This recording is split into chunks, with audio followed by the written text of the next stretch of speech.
छत्रपती शिवाजी महाराजांच्या विषयी बोलणार आहे ते तुम्ही शांतपणे ऐकून घ्यावे ही माझी नम्र विनंती.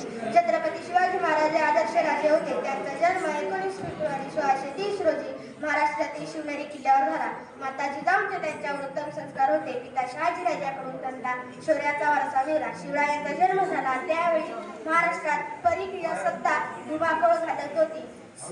लाखो मराठा सैनिक मुघलांच्या कैदेत होते. शेतकऱ्यांना कुणी वाली नव्हत्या.